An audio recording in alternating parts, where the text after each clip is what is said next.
Hello, so this is a truth about parenting video, and I'm showing some of the mistakes I made when I first became a mum until now. And the third thing, I'm even going to start the first thing yet. So the first thing that I made a mistake on was not preparing a bag ready for when Henry was when I was pregnant at 25 weeks, because I thought I had a bit more way to go before Henry was born. So I got in the mindset, oh well, I don't need to do that yet, because I thought that my son would come on the day that he was due, which was the 9th of January originally. So and that was the one mistake that I made, is not having a bag ready for when my son was born, because I can still be born between 25 weeks to 40 weeks. And then the second one is not having, and this goes along with the first one, not having a bag, not having a variety of baby clothes ready for when Henry was born. Now, I was originally supposed to have a baby shower, but the day my son was due was near to the day, or the day he was born actually, was the day that the day that I was supposed to have my baby shower was the day after I first brought Henry home. So I have some baby clothes already there in different sizes, so just in case, just get 1 or 2 tiny baby clothes, and get about 3 to 4 full-term sized baby clothes. But when you there are different types of size of clothes.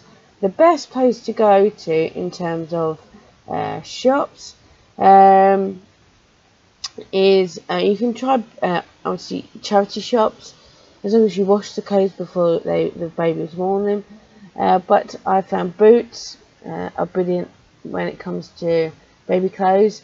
H&M next, but they're a bit higher in price. And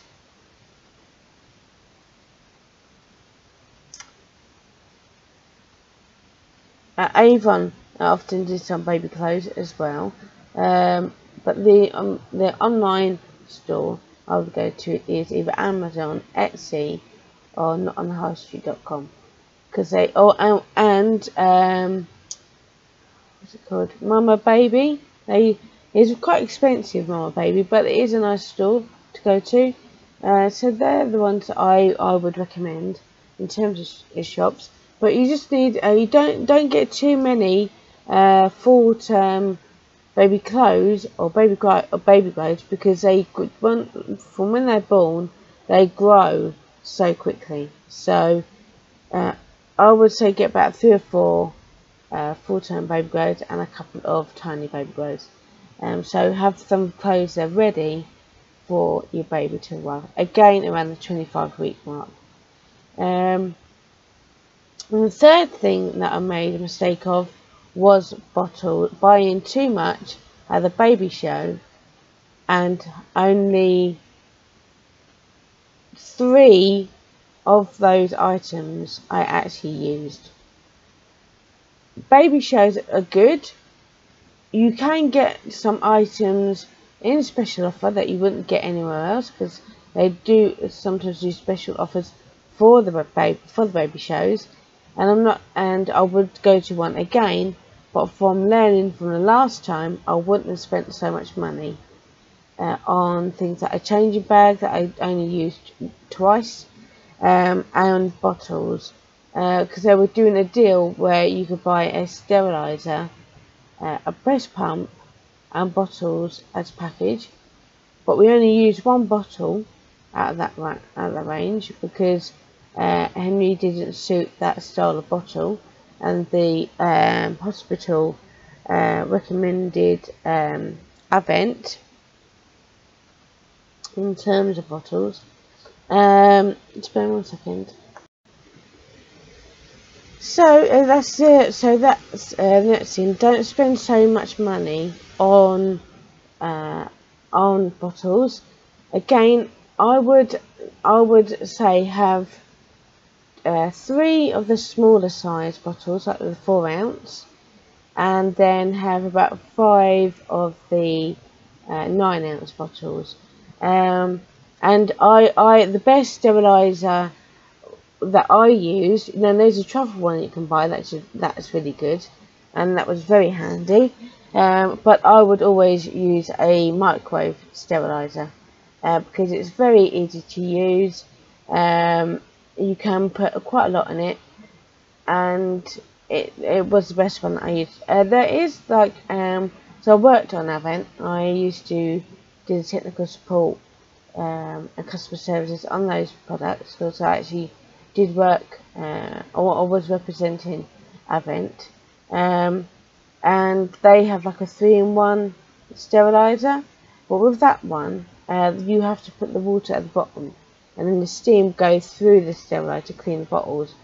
But the problem with that model was that lots of the time the water at the bottom would cause like a burning smell, causing the bottles just to smell because of that burning smell. So stay clear of those. A microwave sterilizer will always be the one that I would go to, because that was the best one. In terms of best pump, don't bother buying manual because you'll be there all week, and it's unnecessary stress. So I would always buy. That's I would say the 6th mistake is that I used a manual breast pump when I would now go electric all the way. And a shadow of a doubt, electric is the one. And there's different type of models. You can get the ones where you have the 2 sort of the nipple shield, which then you can get milk out both your breasts, especially if you've got twins or triplets. Triplets. And the other mistake I made was I didn't. I was persevering with breastfeeding because I got so stressed over it. It overshadowed sometimes the experience of having a new baby, and I got so stressed over it that stress can affect your breast milk. So with that, I would have persevered in breastfeeding, because looking back now and talking to other parents, when I spoke about this, is that he was actually trying to tell me that he wanted to be breastfed and not bottle fed. I thought that at one point he got too used to the bottle, because he went straight from being fed on the tube to the bottle. But no, he still wanted to latch on. But I didn't see the signs at that time. With the first child, you don't. So that's another thing that I would persevere with breastfeeding, and continue to express. The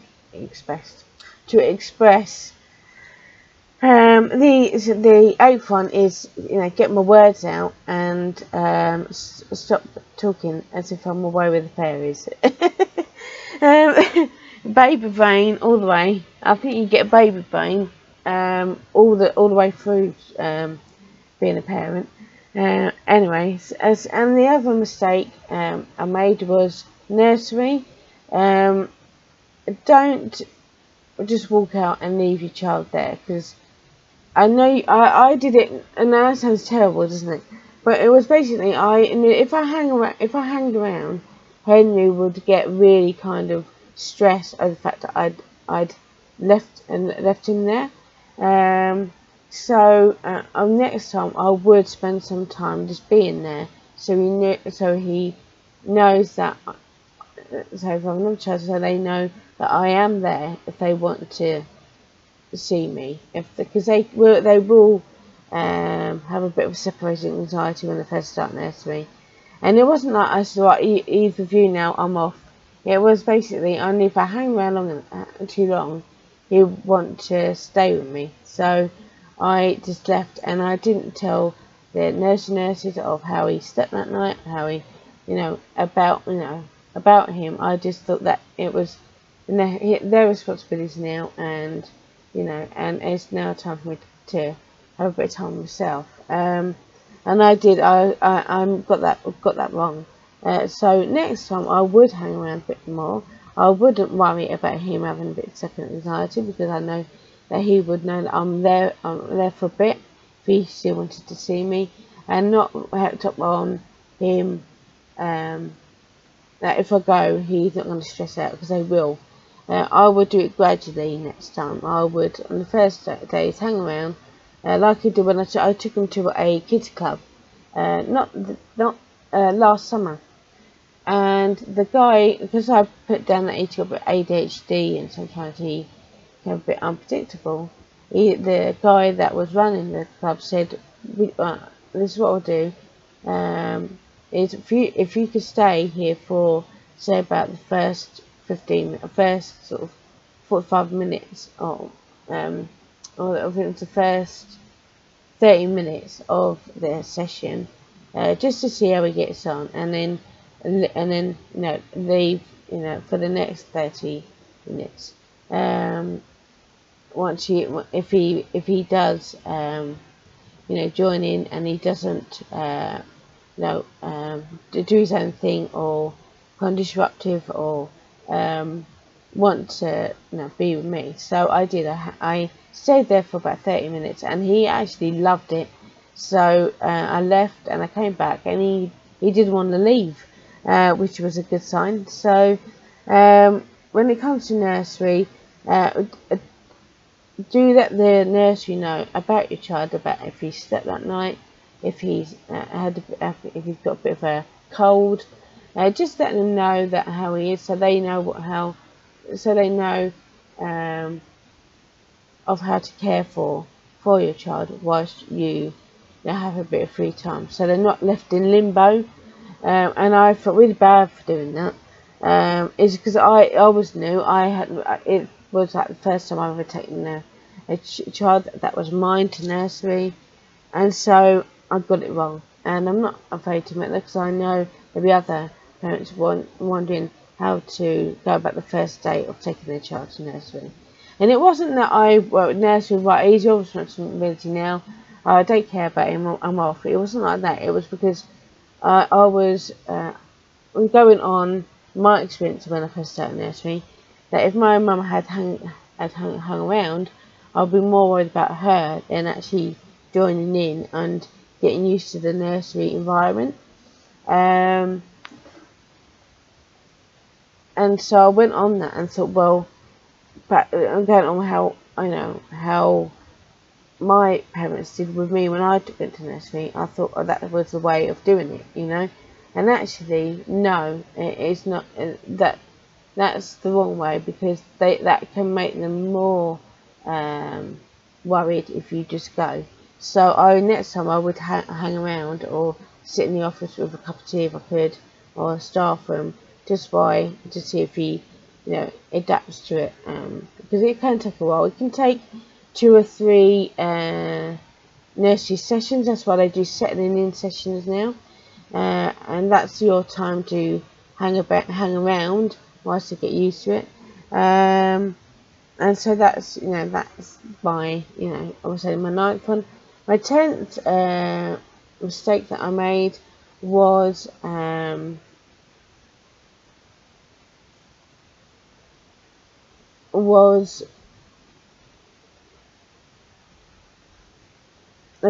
it comes to weaning. I didn't wean Henry until he had his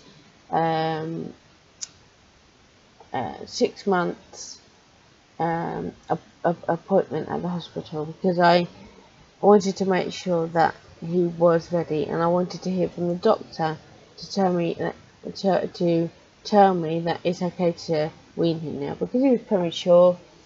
Sometimes they can take a while to catch up. I wanted to make sure that it was okay to wean him, and he took to it really well. But I was giving him less food and more milk. When they start to wean, they now need more food than milk, and I made that mistake in still giving him more milk than food. But no, as soon as they start to wean, then you gradually you can reduce the milk, because their body is now wanting food rather than milk all the time. And that's one mistake that I made. And it was his next appointment that the doctor said, now you need to give him more food than milk. So reduce the milk, increase the food. And so we did, and on that it helped, because he would get really hungry, and I'd be like, but I've given him say 9 ounces of milk, and he's still hungry, and it's because their body now is saying, no, milk is not filling me up anymore. I need food more, for them to continue to grow and develop and go from being a baby to a child. So when it comes to weaning, you increase the food with each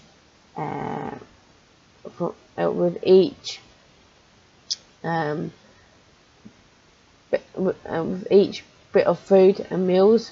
So how I started was I would wean him in the mornings, so I would reduce the milk in the morning, and then gradually I would then also wean him in the afternoon. So then I start to reduce that milk, and then dinner time, and then I reduce that milk. And you find that you don't have to do the midnight feed as much. You may want to continue with the midnight feed for about up to say about 8 months old, but then you can start to reduce the midnight feed, and that then can get their body ready for when it's time to potty train, because then they will still have. Now, one thing I'm going to advise you on: the poo explosions increase as they wean, and so they are Henry, without giving TMI, would have a good proper release of his bowels, and honestly, if you think the nappies are bad when they're first born, wait till they start weaning, because that is when you know about poo explosions. So be aware that their waste will be a heck of a lot more as they start to wean, and they will smell a lot more. So just a word of warning. You can get now scented like nappies. You can get nappies that are odorless, if that's the word, where they don't smell so bad, but honestly they do still stink. So just be aware of that, and don't buy free nappies don't pick up free nappies from baby shows, because they don't hold a fly. They leak and they don't last for as long as Pampers and Chico are the best two brands in terms of nappies, and they're the two that I would always go to. Pedimaps are okay, but that's the other mistake was that when it comes to potty training, don't put them ups on when potty training during the day. They will have accidents, and you've just got to. That's expected because it's completely different when you're pooing in a nappy to when you're pooing on a loo. And so they have to start to learn, and they will show signs. For example, they will start getting interested in you go to the loo, because when they start walking, you will have to start taking them with you to the toilet. Otherwise, they will cause all sorts of havoc. Henry likes playing with how many times I can open the fridge door without mummy losing their patience, and how many times can I hide the remote control, how much food can I put on the walls, and so as they start to become mobile, then you do have to be kept on your toes. And when they start to show interest in you on using the loo, then that means that they're getting ready they want to start learning too. So as soon as they start showing signs, even if it's a sibling, so a second, another baby, and they've got an older sibling, and they're starting to show interest in the older sibling using the loo, that is a telltale sign that they are ready to potty train. So don't use put them ups during the day, and start toilet training from morning to the evening, and then when it comes to bedtime, then put them up. Do it gradually. So take care. So what you want to do is break it up. So from when they get up to when it's time for them to go to bed. That's when you to have them in pants or knickers, and take them with you so they can choose the underwear that they want to use, because that can also be an encouragement to them to keep them dry. And don't make it a big deal. That's one mistake I made as well when it came to toilet training, is not understanding that he was sometimes wetting the bed purposely, because he was telling me that he had exasperation anxiety and that he was feeling under pressure when it came to toilet training, and I didn't see it at that time, but looking back now I do. And that's the other thing that I would take from from having my first child to another child, is that is to not get so, because I became very stressed over potty training from when it began, because of worrying about him peeing on the sofa or peeing on the what you can do, to be honest, is to get covers or a throw that you don't really necessarily care about on the sofa whilst they toilet train. So if they do have an accident, or you can put pads down on their mattress or on chairs that they sit on. So if they do leak, they leak on there, and it doesn't go through the sofa. Don't get stressed out about them having accidents, because if you get stressed over it, then they can get stressed over it. Make it as easy as possible. So if they make an accident, don't make it into a big deal, but just say, let's see next time. Just see, how we can stay dry, and so remember the toilet is there, and say, should we use the loo, and eventually they will check. You will never ever. A mum said this to me, that I know. I've noticed a kid who was a mum of one of my friends, and she said, when I wrote something on Facebook about struggling with changing, you'll never see a 35-year-old man in a nappy, which is true. You don't. Unless obviously they're disabled and have incontinence, which can be a problem.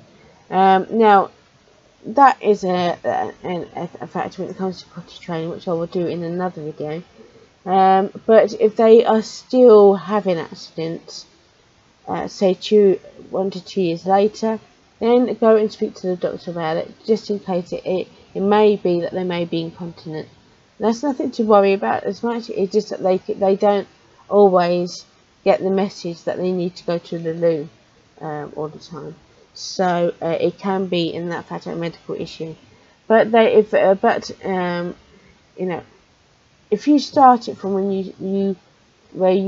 your child starts to show signs that they want to be potty training, it then makes the process a lot easier, and they will, and it can be out of the blue that one day where they will then become dry and they won't have an accident through the day, and even through the night. So they may sometimes use wetting the bed, not to say that they're doing it on purpose, that they just want you to change the sheet, their bedding, or that they don't want to sleep in that bed necessarily. It was him telling me he didn't want to be on his own, and he was feeling pressured in not wetting the bed, because I myself, and I hands up, made it into a big deal sometimes about him wetting the bed, but then I was like, no, it's fine. And when I was like that, he then did adapt, and he's been fine. Because the worst thing you can do is shout and holler at them over wetting the bed, because that does no good whatsoever. I saw that, and it was like, no, that is not the way to do it, because and this is from someone who said don't make it into a big deal themselves, but they would get angry. And I was like, you're not helping, because all you're doing is putting the fear in God in him, that if he wets the bed, he's going to get told off. And, and I used to see his face, and it used to absolutely pull at my heart. So don't make it into a big deal when it comes to potty training. And they are the mistakes that I've made. But you do learn with each child, but every child is different. You may have your first child may be the one that sleeps through the night, when there's the other child that cries all night, because they may feel more separation anxiety. They may be the one that has more to say than the older sibling. So every child is different, but you do learn from your first child to the next child. And so, don't stress over it. We all make mistakes, but I hope that me sharing my mistake I made helps you. And yeah, thanks for watching, and take care. Bye bye. Oh, and let me just say that I do write 2 parenting blogs. One is the Parenting Adventures Tips and Tricks.wordpress.com, and the other one is the Parenting Adventures The Birth of My Son, wordpress.com. And I also have my Pinterest site, where I share my blogs and other tips. And I've also written books about parenting under the name Carrie Chadner, Carrie Lee Holmes, or Carrie L.M. So check Amazon where my books are on parenting, and I'll see you soon. Take care. Bye bye.